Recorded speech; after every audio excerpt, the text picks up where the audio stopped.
ne topp Info 7 TV Leeri TV ak Kawsara Fall TV xam ngeen saa su ne nees koy defee di topp li nga xam ne mooy actualité ci biir dëkk bi rawatina fi nga xamante ni moom mooy gaar bu ndaw xam ngeen jamono ji danoo nekk ci wàllum njëndug njaayam gerte bu édition 2024 2025 xam ngeen campagne bi ci weer bii ñu nekk di décembre le 5 lañ ko ubbi woon ginnaaw lu nu mel nag ba mu ubbee jamono ji jafe-jafe gi ñu nemmeeku mooy diggante woy commerçant yi nga xam ne ñooy jënd gerte gi ci àll bi di ko yóbbuwaat ci Sonacos ñoom am nañu jafe-jafe ak waa Sonacos la nga xam ne moom moo xew ci coow yooyee ñu fas yéene nag dugg fii nga xam ne moom mooy gaar bu ndaw waxtaan ak ñi nga xam ne ñoo yëngu ci wàllum gerte gi moo xam ñi nga xam ne ñooy xolli di traité gerte gi di ko jaaywaat waaye ñi nga xam ne ñooy jënd ci àll bi di ko indi di ko jaaywaat ñu wax ñi jafe-jafe gi nga xam ne jamono ji ñu ngi koy dund dégg nañ sax ñu ne am na ay financement yoo xam ne état bi génnee na ko joxe ko lépp dinañ ko fas yéene leeral ñu ànd si ak yéen fii ci Info 7 TV Kawsara Fall TV ak li nga xam ne moom mooy Leeri TV kon mbokk bi ngeen ñu toppee rek lépp loo xam ne xew na fii ci njënd ak njaayum gerte bu édition 2024 2025 fii ci Touba Gare bu Ndaw di ngeen ko am. ñëw fekk leen fi ngeen nekk activité gerte gi. waaw jaajëf comme li ngeen di woon maanaam gerte gi dafa nekkoon marché international mais léegi nekkatu ko ñun état bi li ñu koy ñaan moom mooy comme que dafa tëj porte yëpp te kemb gi ñun fii daanaka kenn nit lañ ko fi mën a jaay kenn mënu ko jaay yenn prix yu baax moom bu fekkoon ne dafa tëj lépp sax dafa war a tijji maanaam marché yi nga xam si ni day jënd mbojj sol di jënd kemb xam nga mais boo fekkee loo xam ne parce que exemple lu mat ay 5000 personnes ñoo si daan liggéey nga wàññi ko ba ay 100 personnes di fi liggéey exemple instant yi daanaka ay Sonacos ñoom rek daanaka ñoo mën a liggéey ci gerte gi jariñu si. ok bu mel ne ku ma saa ñëw fi da nga gis mbooloo mu bëri ci loolu mel ne tey nemmeekuñ ko. kër ñoo ñëwagut wala. ah non non nuñu la mën a demee parce que état bi li mu ko def dafa xaw a metti ndax instant boo duggoon biir Touba daag yu mag yëpp benn jiwu ci te da nga daan dem si benn daag fekk c'est parce que ay 50 personnes wala ay 30 personnes di si liggéey man sama daag fii nii daa nga xëy ay nangi personnes ñoo fi liggéey mais instant kenn mënu ko parce que boo jëndoon gerte gi boo demee jaay ba ñëw da ngay perte ndax kenn fi jënd keemu ñaari nit da ngay jënd xottu ñoom lu leen neex la jënd keem. lan moo ana ko fixe bi fixe 350 wala 325 wala. non maanaam état bu fa nee bay jënd di jënd xott di jënd obèse dafa waroon ni maanaam di jëndaale kemb di jënd mbojj sol bu ko defee lépp day man di marché dem si marché bi dama ko dig mais instant yi jëndul kemb wala ñun gisuñu ko jëndul mbojj sol ñun dañuy jënd dem jaay en même temps sax ki ni jaay moom yàlla def na ni moom jàmbaar la fi ni jaay ñu ni jaay jàmbaar la mais instant ki mënu fee jaay kemb. mais mel na proposition Sonacos pour mu ñëw di jënd di wàcc. ah ñun kon gisuñu ko waaw vraiment ñun gisuñu ko boo duggoon fii fépp doo ko gis waaw Touba man gisuma leen xanaa OPS daal laa xam ne am na fi mais du lu OPS moom dem jënd gerte waaye foofu gisuma ko. mel na tamit def na benn point muy bloqué sinuwaay yi xam ne duñ mën a jël si gerte loolu en tant que yow si jaaykat li nga ko gerte. waaw ah loolu moom si génn ko de xaw naa koo defarlu waaw parce que nag ñoom ñoo xam lu tax ñu def ko mais waroon na mën a ubbi porte ba maanaam ñoom ñëpp ñoo si jariñu lu tee ku si daan liggéey di nga ci liggéey di si jariñu. mais loolu baykat bi ci la. ah baykat waaw parce que 305 gerte mosu faa yegg Macky Sall doo fu mos a yegg la gerte gi te fi mu toll nii ñu ngi jaay 305 ah loolu la de barkat mu wax dëgg fa yàlla moom ren moom li état bi tëral baax na si ñoom man loolu laa gis. kon léegi lan ngay wax mbokki baykat ak mbokki ñooy jox sa dàgg yi. ah moom daal xanaa waxaat ñaanal état bi rek mu jàppale ñu maa ubbil ñu porte yëpp ñëpp mën a liggéey ñi daan liggéey ñëpp mën a liggéey. waaw mu ah non non moom na dooleel baykat rek jàppale gars yi ñu daan liggéey ci gerte gi waaw. ah man kay maa ngi leen di sant rek yéen ñi nga xam ne yéen a ñëw pour jàllale suñu xibaar jaa ngeen jëf. sa place mel ay saako lan moo waral. waaw man de Diakor Sakho la maa ngi nekk Touba Gare bu Ndaw waaw de xamal ne nag yëf yi moom wax dëgg yàlla doxut ndax heure bi daa moom daanaka boo ñëwee si place bi dafa fekk benn saako mais mën nga xëy ba nga jot sax doo jaay benn 50 000 te daaw da nga xëy jaay ay 500 000 800 000 mais ren moom mënoo ko am. ok nga jàpp ne lan moo ko waral. ah jàpp régime bu bees bi rek waaw régime bu bees bi rek li ñu digge woon moom bu fekkee mu ngi nar a moom mi dañaa ngi bëgg a dee. mel na ni coowal gerte gi mel ni kon daa xaw a laalaat ndax. waaw xam nga gerte gi Sinoa yi ñoo ko doon doxal parce que boo xoolee Sinoa yi bu ñu ñëwoon ci dëkk bi dañuy doxal dàgg yi dañuy doxal jaaykat saako yi da ngay gis benn dàgg xëy jël 5000 sacs wala 10 000 sacs da ngay gis boo fa demee ay 100 personnes ñoo fay xëy wala ay 150 personnes ñoom ñëw éliminer loolu état moom continuer la quoi da nga ñëw rek fekk li état bi fi jóge woon nga jéem cay jaar mais soo jéemee indi beneen kii da nga indi jafe-jafe gerte gi moom ren doxul moom ren moom dañ ci échec ñoom dañoo war a nëtër rek ci gerte gi bàyyi ba déwén quoi ñu dem ko jàng. mais ñoom bi ñu ñëwee indi na programme ba pare avant nawet bi commencé. waaw joxe nañ engrais joxe lépp. waaw te nekkul ci nawet bi ñu doon ko teg li ñu doon commencé. waaw xam nga joxe engrais ak joxe jiw yëpp baax na mais li am solo mooy bu ñoree niñ koy defaree ba ñëpp mën cee jëriñu loolu moo am importance mais booy joxe engrais joxe jiw ba pare mu ñor te nit ñi mënuñu ko jëriñoo daanaka ko amul njëriñ. ñàkk doxu saako yi lan mooy problème. ñàkk doxu saako yi mooy Sinoa yi ñu éliminé Sinoa yi boo xoolee dàgg yi fii li fi daan takk ci dàgg ëpp na téeméeri dàgg bu ci nekk la ci daan xëy de moo ëpp na 100 personnes waaw saako bu dañuy xëy liggéey 100 sacs chaque jour guddi gi nga liggéey 100 sacs muy 200 sacs parce que semaine bi da nga ciy bëgg a lakk 5000 sacs mais ren mënoo ko am ay 50 sacs la ñuy jënd ay 40 sacs xam nga loolu léegi mu doxul. léegi lan ngeen yaakaar ne moom la gars yi war a def pour mu dox. gars yi daal li ñu war a def mooy dañuy waxtaan ak ñi nga xam ne ñoom ñooy liggéey gerte ñi liggéey gerte xam nañ gerte buñ fi jaaree ba mën a am li ñu bëgg mais suñ bëggee jël seen xalaatu bopp rek doxalee ko rek du sotti am réew dañ koy pencoo waxtaane ko kenn ku nekk la nga yëngul ñu woola laaj la sa xalaat su ko defee rek réew mi dina dox mais su fekkee da ngaa wéet sa dox rek dafa li ngay def réew mi yaakaar naa du dem. mel na ni ñoom bi ñëwee dañoo wax Sinoa dañ leen a bloqué pour Sénégal yi mën a jëriñoo gerte. waaw d'accord ñoom nee nañ Sinoa dañ leen a bloqué xam nga ñoom gerte dañuy dese xam dara parce que ñoom ñu ngi jël gerte gi di ko yóbbu usine jàpp nañ ne buñ liggéey gerte gi mën nañ ci am dara mais gerte gi ñoom liñ ci bëgg a liggéey buñ paree déwén lañ koy xam déwén la ñuy xam ne ñoom gerte gi amul leen njëriñ waaw. lan ngay tàggu. waaye di nuyu Sénégalais yi rek di wax ne réew mi daal lañ dimbale béykat yi nañ dimbale baadoole yi réew mi métti na trop borom kii daw nañ bay bëgg a dee amatuñ njëgu ordonnance amatuñ njëgu dépasse nañ xoolaat bu baax li ñuy def waaw wasalaamaaleykum wa rahmatullah. jërëjëf. maa ngi tudd Babacar Sow nekk commerçant gerte nekk gaar bu ndaw di fi liggéeyee maa ngi tënk ci groupe bu ñu naan kuréel gu ñu naan adopté waaye maa ngi wax nii ci turu Babacar Sow en tant que commerçant jaaykatu commerçant gerte nekk fii ci gaar bi. campagne bi door depuis le 5 décembre léegi mu mel ni yéen a ngi ci waaye jamono ji boo buggee dellusiwaat ci campagne bi fan la toll nii. waaw campagne bi moom ren dañ ciy jànkonteel ay jafe-jafe yu méttee yoo xam ne mën nañ ne bi ñu commencé ba léegi dafa échec parce que lu bëri lu daan am amul ndax kii bi directeur bi daf ne Sonacos daf ne nañ ko yut gerte gi ci jamono boo xam ne condition yi mu teg metti na ci prix bi mu ñu tegal ndaw bi mu fixé ne moom lañ jënd baykat bi cher te boo demee day mel ni dañ lay door ay abonnement yu xaw a metti ba tax na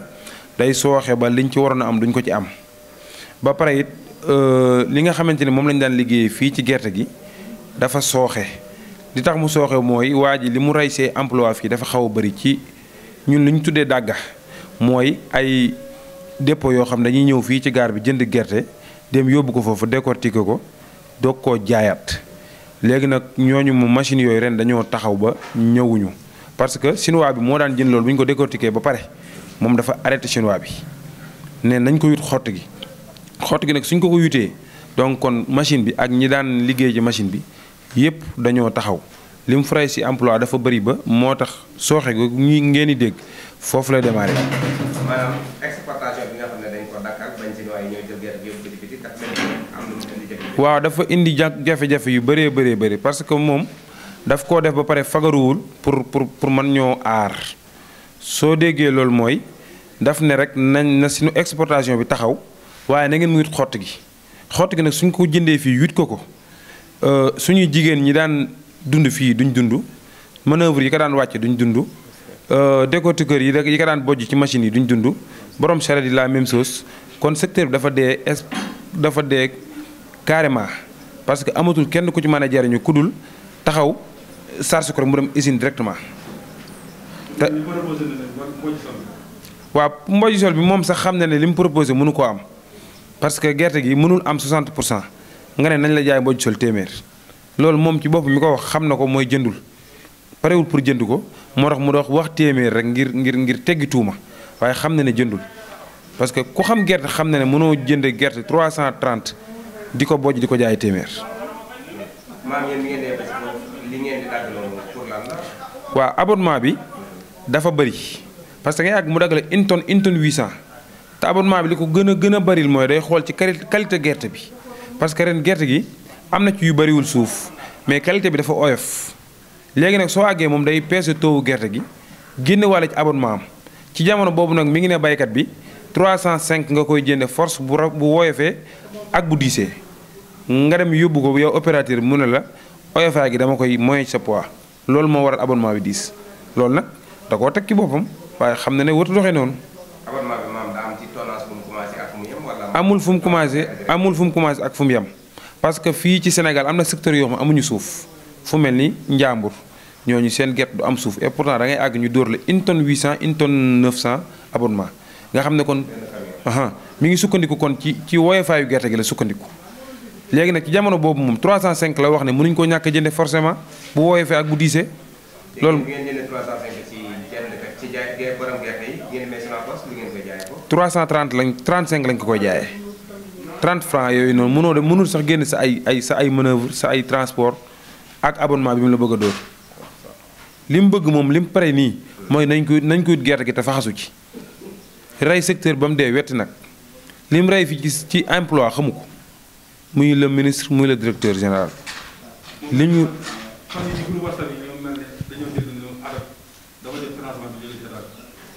waaw loolu de jot nañ ko dégg nañ ne jot nañ ko le président Fallou Badiane wax na ne jot nañ financement bu jógee foofu mais durant bi ñuy jot financement boobu yoral nañ leen ay chèques yu wàccagul yu toll ci 95 millions jox ko 75 millions kon ça veut dire que loolu moom fare na boor parce que ba nii may wax ak yow nii am na ñu wàcce ñoo xam ne seen ay chèques wàccagul kon loolu moom. financement bi seen waaw le président de 75 millions la wax ne moom lañ ko jox comme financement. mais dama ne la financement bi muy dugg fekk na ñoom ñu yoral leen gerte gu wàcc te fayeguñ ko. kon dafay fekk bor daal. c'est ça. tey lan ngeen di proposé gouvernement bi ak waa Sonacos ak ministère bi nga xam ne dénk mbay mi ba nga xam ne système bi démarré bu matagut 1 mois tey ji mu am jafe-jafe boobu buñ ne tey ñi di menee bari am nañ jafe-jafe ñi nga xam ne ñoo doon xooli gerte gi di ko liggéey am jafe-jafe ban solution ngeen leen di proposé boo xam ne bu ñu ko defee yéen da ngeen ci mën a dundaat ñoom ñu am nañ soxla du ngeen a xamal ko ne ko durant jamono yi at yële ca gannaaw ba muy jënd xott booba ñun amuñu woon capacité di xolli léegi am nañ capacité di xolli di créer ay emploi yu dul jeex lim man jàppale ko jàppale secteur bi mooy di jënd kemb di jënd buuse di jënd mbojji sol comme ni ko chinois bi daan jënde parce que mënu arrêté chinois bi te lim daan jënd doo ko jënd su defee loolu jëndi ko prix bu baax dinañ mën a jënd ñëw fii décortiquer jigéen ñi mën cee am dara borom kër yi fi ne am ci dara borom sareet yi am ci dara borom oto yi am ci dara ñu yut ko moom it ay emploi am ci dara su boobaa secteur bi yëpp day dox mais su taxawee nañ ko yut xotti gi rek su boobaa day rey secteur Touba ba mu dee wet ci gerte te Touba nag kenn mënu koo génne ci gerte. tey ñuy wax ne am na usines yoo xam ne dañoo tëj ñu daal di defar gerte di defar jiw bi loolu da nga koy dëgg loolu. bien sûr yooyu yëpp ay secteur la yoo xam ne moom moo ko reyee doxul. su fekkoon ne dafa taxaw ne damay jënd gerte damay jënd kemb damay jënd buuse damay jënd mboj sol même prix yooyu noonu usines yii ne fii nii usines secondaires yi nekk fii dinañ ko mën a jënd moom it huiliers yi di sagal nii ñëpp secteur bi yëpp di dox su leen neexoon suba secteur bi yëpp dox parce que xam nañ li koy doxal. am na yenn commerçant yu wax fan yii lu bëri ne dañ leen jàpp ñoom respecté wuñ prix bi nga xam ne moom lay àtte muy prix par rapport bi dañoo jënd lu ko manqué bañ jàpp ko ndax loolu lu mel amul fi ak loolu bi nga ko déggee. waaw am na fi ñoo ngi leen di masawu te di leen wax ne rek état moom su fekkee ne moo yilif ñëpp li mu wax ne nañ ko def rek nañ ko def parce que tamit bay dafa metti mënoo toog fii nit di bay 6 mois 7 mois ñëw état ne nañ ko jëndee 305 nga bëgg a dem jëndee ko 250 ak 275 bëgg koo nax loolu dafa metti kon nag li ñu war mooy li ñu leen di digal ñoom suñ mbokk commerçant yi suñ nee ba ci àll ba 305 yi état bi di wax nañ ko jënde état bi it xam ne ñun ñu ngi góorgóorlu mu yokkal ñu prix bi defal ñu lii ñu wax pour mën a créer emploi yi dee woon fii mu dekkil ko. mu mel ne fii Digal am na ñoo xamante ni ñu ngi tënk ci 3AS maanaam ñu ngi yóbbu mel ne liggéey bi maanaam jaate gi ci kanam rek ñoo gis seen bopp ñoom ñeneen ñi gis seen bopp maanaam daal. waaw xam nga kuréel moom 3AS ADOP Codipass ñëpp ñoo nekk ci gaar bi bokk gaar bi su kenn amee lu ko metti ñëpp ay am lu leen metti secteur bi mënul dox concerné ma man bàyyi la yow mënul ne loolu moom impossible secteur moom bu doxee ñëpp ci jariñu su taxawee nag ñëpp a ci bokkul ñàkk njaari gi loolu ngay wax noonu su fekkoon ne yëf yi dox na bien vrai que mooy tane ki yorul xëy na lu mu liggéeyee waaye na mu waroon doxee ci moom du ko doxe ki yorul nag moom day taxaw sero ci moom waaye bu kenn jàpp ne kii bu doxee rek kii day bàyyi kii njaari gi ñun ñëpp ñoo yam bu doxul ci kii rek mënul dox ci kii.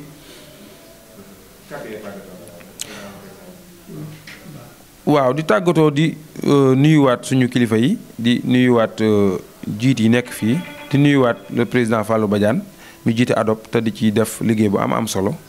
ak Amdi Lo le président Codipass la même chose ak 3S ñëpp ñoo ngi leen di nuyu te di leen wax ne lépp ñoo bokk lu ñu bëgg mooy liggéey bi dox secteur bi ni mu dee ministre bi ñëw xoolaat lan mooy fayda yi ñu jéem ko régler ñëpp ñi nga xamante ne ñi ngi ci secteur bi mën cee dund man cee am lu ñu yóbbu seen kër man cee dundal seenu njaboot bàyyiwuñ kenn muy ci patron bi muy ci manœuvre bi muy ci décortiqueur bi muy ci borom saret bi muy jigéen gi nga xam ne surtout mi ngi ci dàgg yi di ci sonn te lim ci am lépp yokkee ko dépassé rek moo ko tax a jóg te lépp dee ñoo ngi ñaan le ministre monsieur Ousmane Sonko monsieur Mabouba Diagne ak le directeur général ñëpp ñu ñëw gestuwaat Touba gestuwaat Gare bu Ndaw pour mën a doxalaat secteur gerte yi nga xam ne dañoo commencé